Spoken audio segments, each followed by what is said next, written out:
ಎಲ್ರಿಗೂ ತುಂಬ ದಿವಸ ಆಗೋಗ್ಬಿಟ್ಟಿತ್ತು ಮಿನಿ ವ್ಲಾಗ್ ಮಾಡಿ. ಇವತ್ತು ಮತ್ತೆ ಸ್ಟಾರ್ಟ್ ಮಾಡಿದ್ದೀನಿ. ಈಗ ಆಲ್ರೆಡಿ ಗೊತ್ತಾಗ್ತಿರ್ಬೋದು ನಾನು ಎಷ್ಟು ಲೇಟಾಗಿ ಎದ್ದಿದ್ದೀನಿ ಅಂತ. 3 to 4 ಡೇಸ್ ಆಯಿತು ನಾನು ಮಿನಿ ವ್ಲಾಗ್ ಮಾಡಿ. ಬಿಕಾಸ್ ಆಫ್ ಸ್ವಲ್ಪ ಹೆಲ್ತ್ ಅಪ್ಸೆಟ್ ಆಗಿತ್ತು. ಜೊತೆಲಿ ಕೆಲ್ಸಕ್ಕೆ ಹೋಗಬೇಕು. ಸ್ಯಾಟರ್ಡೆ ಸಂಡೇ ಮಾತ್ರ ನಾನು ಏನೇ ಮಾಡಿದ್ರು ವೀಡಿಯೋಸ್ ಏನೂ ಮಾಡೋಕ್ಕಾಗಲ್ಲ. ನೆನೆ ನಾವೇನು ಅಂದ್ಕೊಂಡ್ವಿ ಗೊತ್ತಾ, ಇವತ್ತು ಫಸ್ಟ್ ಕ್ಲಾಸ್ ಎನ್ನಿಕ್ ಕೋರ್ಸ್ ಬರಬೇಕು ಅಂತ. ಬಟ್ ನಾವಿವತ್ತು ಬಂದಿರೋದು ಥರ್ಡ್ ಕ್ಲಾಸ್ಗೂ ಹೋಗಿಲ್ಲ. ಬಟ್ ನಾಳೆ ಬೇಗ ಬರ್ತೀವಿ.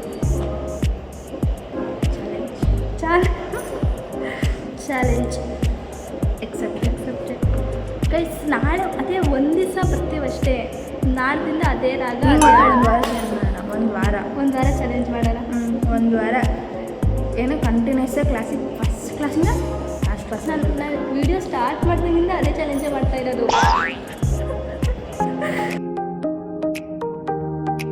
ಇವತ್ತು ನಾನು ಏನಾದರೂ ಹೊಸ್ದಾಗಿ ಕಾಂಟೆಂಟ್ ಮಾಡೋಣ ಅಂತೇಳಿ ಅಂದ್ಕೊಂಡೆ. ಬಟ್ ಏನು ಮಾಡೋದು, sometimes universe doesn't support me. ನಿನ್ನೆ ನೆಲಮಂಗಲದಲ್ಲಿ ತುಂಬ ಜೋರಾಗಿ ಮಳೆ ಬಂತು. ಅದರಿಂದ ನಮ್ಮ ಮನೇಲಿ ಕರೆಂಟ್ ಇರಲಿಲ್ಲ. ನಾನು ಕುತ್ಕೊಂಡು ಅದು ಸ್ಪಾಟ್ಲೈಟ್ ಯೂಸ್ ಮಾಡಿಕೊಂಡು ಬರಿತಾ ಇದ್ದೆ. ಇಷ್ಟು ಹೇಳ್ತಾ I am ending the video. ಎಲ್ರಿಗೂ ಬಾಯ್.